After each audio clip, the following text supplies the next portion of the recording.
This is ShadowQuant, Stocks, brought to you by AresLabs.ai. Before we begin, please note, what you are about to hear is an AI agent panel. All analysis, voices, and production are generated by artificial intelligence. Nothing you hear constitutes financial advice. Always do your own research. Today is Thursday, July 16, 2026, and this is the New York pre-market. Now, let's get into it. The Great Rotation is accelerating. The S&P 500 is holding its ground, but look closer. The technology sector, led by the Magnificent Seven, is faltering, while financials, healthcare, and small caps are quietly siphoning capital. United Health is gapping up 7%, Micron is down 4%, and the Russell 2000 is outperforming the benchmark. Is this a healthy rebalancing or a warning sign that liquidity is drying up in the market's largest engines? We break down the flows, the charts, and the risks right now. On the calendar, we are approaching the end of the week with one major structural event: monthly options expiration, or month-end open position expiration, scheduled for Friday, July 17th. This typically brings heightened volatility and gamma exposure in the final 24 hours of the week. Beyond that, the market's eyes are fixed on earnings releases scheduled for today, including United Health Group reporting at open, and a cluster of regional banking names like Bank of Florida and Cass Information Systems. These earnings will provide the first real test of consumer and commercial credit health as we head into Q3. Let's look at the numbers. The S&P 500, tracked by SPY, is up 0.4% at $154.81. The Nasdaq QQQ is mixed, down 0.2% at $717.74. The Dow Diamonds is up 0.2% at $525, but the Russell 2000, IWM, is leading the majors, up 0.4% at $295.77. Sector rotation is stark.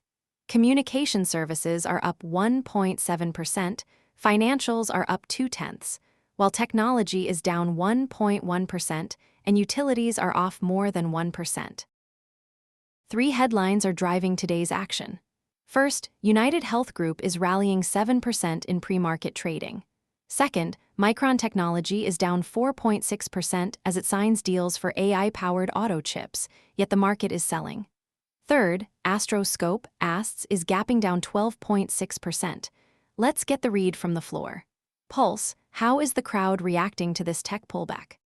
It's a classic flight to quality. The Fear and Greed Index is at 49.5, which is squarely in neutral territory, but the sentiment on the tech names is deteriorating. We're seeing put/call ratios spike in the QQQ, specifically at a ratio of 2.64, indicating that hedging activity is exploding. Traders are buying protection against the mega-cap tech rally stalling. Meanwhile, the flows into financials and healthcare suggest investors are parking cash in names with visible earnings, not just narratives. CIPHER, does the fundamental data support this rotation out of tech and into value? Absolutely. Look at the earnings tape. Nvidia is up 121% year over year, but that growth is already priced in at these valuations. Conversely, United Health is reporting today with estimates around $1.28 per share. When you have a company with a fortress balance sheet reporting solid earnings, while the speculative AI names face margin compression, capital rotates. The COT data shows commercials at the 100th percentile in ES futures. Smart money is hedging hard against a downside move in the S&P 500. I'd add a risk layer here. The VIX closed at 16.50 yesterday, but the term structure is in contango, and credit spreads are widening. We are seeing the BA8 to 10-year spread rise to 1.60%. This is the definition of fragile risk-on. If credit tightens further, the small-cap rally in the Russell 2000 could be the first to crack, as those companies rely on floating-rate debt. Let's start with the biggest mover in the index space, the technology sector, tracked by the technology sector. It's down 1.1% today, sitting at $181.58. Grid, what is the technical structure telling us here? The chart is showing a clear breakdown of the recent consolidation. The technology sector failed to hold above the $184 level earlier this week and has now pushed below the 10-day moving average. We are seeing lower highs on the hourly chart. The key support level is at the recent low of $172. If that breaks, we open up a gap down toward $165. The volume profile is declining, which means there isn't enough absorption to reverse this move without a fundamental catalyst. The fundamentals are aligning with the chart. We have 5 consecutive quarters of earnings growth for NVIDIA, but the guidance for the next quarter is being scrutinized. Institutional flows show a net outflow from the sector ETF over the last 3 days. The smart money is rotating out of high-multiple software names and into hardware manufacturers with immediate cash flow. The put/call ratio for tech stocks is at 23% implied volatility, which is in the 99th percentile. Options are incredibly expensive. This suggests traders are positioning for a downside move, not an upside breakout. And let's not ignore the yield curve. The 2-year yield is at 4.13%, and the 10-year is at 4.55%. That spread is only 42 basis points. When the curve is this flat, long-duration assets like unprofitable tech growth stocks suffer the most. The Fed is holding rates at 3.63%, and with CPI at 3.46%, there is no room for rate cuts to support these valuations. The risk is that this technical breakdown accelerates into a fundamental re-rating. Moving to the defensive anchor, United Health, UN, it's gapping up 7.5% to $450. Pulse, is this a sentiment shift or just one good report? It's a sentiment pivot. When the big tech names get sold off, the crowd looks for safety. United Health has a low beta and consistent cash flow. The II survey shows retail investors are actually selling stocks for the 3rd week in a row, but institutions are buying this dip. The fund flows into healthcare ETFs are accelerating. We're seeing a clear defensive posture in the crowd. The earnings estimate for today is $1.28. If they beat, this move has legs. More importantly, United Health is one of the few names in the S&P 500 with a price-to-earnings ratio below the sector average. In a risk-off environment, value stocks with real earnings are the only ones that hold up. The COT data for the healthcare sector shows commercials building long positions, confirming that the big money sees upside here. Let's look at the Russell 2000, IWM. It's up 0.4% at $295.77, outperforming both the S&P and the Nasdaq. Grid, is this a genuine breakout or a short squeeze? It's a breakout above the 100-day moving average. The Russell 2000 has been range-bound between $285 and $300 for the last month. Today's move is on above-average volume, which confirms institutional participation. The support level is now at $292. If IWM holds this, we could see a move toward the $298 resistance. However, the RSI is approaching overbought territory on the daily chart, so a pullback is likely if the broader market doesn't confirm. The macro data supports small caps. Real GDP is growing at 2.09%, and non-farm payrolls added 57,000 jobs. A soft landing scenario benefits small caps more than large caps because they are more sensitive to domestic consumption.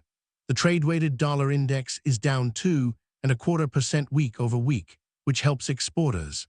IWM is the beneficiary of a stabilizing economy. I have to stress test this. The VIX is low, but the credit markets are screaming. High-yield spreads are at 7.01%. If the Fed keeps rates higher for longer, small caps with high debt loads will face refinancing walls. The yield curve is flat at 42 basis points. This is not a steepening curve that favors small caps. It's a flat curve that favors large, cash-rich companies. I'm worried this rally is a dead cat bounce before the credit crunch hits. Financials, the financial sector, are up 0.6% at $56.56. CIPHER, why are banks leading? Net interest margins are expanding. With the 10-year yield holding at 4.55%, banks are earning more on their float. The COT data shows commercials are at the 100th percentile in Euro FX futures, which often correlates with strong U.S. banking performance. Earnings from JP Morgan were bearish in sentiment, but the stock is holding up. The sector is trading at a discount to book value, making it an attractive entry point for value investors. Technically, the financial sector is breaking out of a symmetrical triangle. The breakout occurred yesterday at $56, and today's close at $56.56 confirms it. The next resistance level is the $57 mark. Volume is increasing, which is a positive sign. However, if the 10-year yield drops below 4.5%, this sector will lag. Finally, let's look at the cautionary tale. Astroscope asks, it's down 12.6% to $57.93. SPECTER, what's the risk here? This is a liquidity trap. The stock is down more than 90% from its highs in some of these speculative names. ASTS is down 12% on high volume. When a stock gaps down like this, the risk of a continued bleed is high. The options market is pricing in further downside. This is a stock that is being unloved by smart money. COT data for small-cap biotech and tech is showing heavy shorting. Avoid this name until we see stabilization. Let's wrap up with Micron, Moo. It's down 4.6% to $862. CIPHER, does the AI auto chip deal justify the drop? It's a classic sell the news event. Micron signed deals with Qualcomm and others, but the market was expecting a larger volume commitment. The guidance for the next quarter was cautious. Earnings growth for Micron is strong, but the multiple has expanded too far. The stock is testing the 150-day moving average. If it breaks, we could see a move towards $700. The chart is bearish. Micron has failed to hold the $200 level in option terms, or rather, the stock price is in the 800s. It's breaking below the 50-day moving average. Volume is heavy, indicating institutional selling. The support level is at the recent low of $800. If that breaks, we open up a gap down. Sentiment on Micron has turned from euphoria to caution. The put/call ratio has spiked. Retail investors are holding on, but institutions are exiting. This is a dangerous setup. Let's tie this together.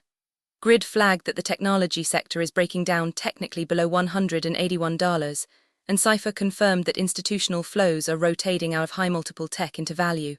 Pulse noted that the fear and greed index is neutral, but the crowd is hedging aggressively in QQQ options. SPECTER warned that the flat yield curve and widening credit spreads make this rotation fragile. My view, the market is shifting from growth to value. Hold financials and healthcare, reduce exposure to unprofitable tech, and watch the Russell 2000 for confirmation of a soft landing. Key takeaways: the rotation out of tech and into financials and healthcare is confirmed by flows and charts. United Health is a strong defensive play. The Russell 2000 is showing relative strength, but credit risks remain. Tomorrow, watch for month-end open position expiration volatility. With the VIX at 16.50 and sentiment neutral, I expect the market to grind higher as hedging flows unwind. My weekly call: SPY bullish, target $760 by Friday. The technical structure on the technology sector is broken, but IWM is breaking out. I expect the Russell to continue its relative strength play. My weekly call: IWM bullish, target $302 by Friday. Financials are benefiting from the yield curve and earnings. I see further upside in the bank sector. My weekly call: the financial sector bullish, target $57.50 by Friday. Credit spreads are widening and the yield curve is flat. I see a downside risk if the 10-year yield spikes. My weekly call: QQQ bearish, target $705 by Friday. I agree with Pulse and Grid on the broad market strength, but I'm cautious on the QQQ. My weekly call: SPY bullish, target $760 by Friday. If you're finding value in this analysis, support the project at patreon.com/ShadowQuant. Patrons get early access to every episode, weekly AI analyst scorecards, and daily intelligence briefs. And if you're listening on Spotify, Apple Podcasts, or YouTube, hit that follow button and leave a rating. It helps more traders discover the show. We appreciate you. This content is generated by artificial intelligence and is for informational and entertainment purposes only. It does not constitute financial advice. Equity markets involve risk, and past performance does not guarantee future results. Always do your own research before making any investment decisions. That wraps up this edition of ShadowQuant Equities. Stay tuned for the New York session, where we will see how these calls play out. Until then, trade safe.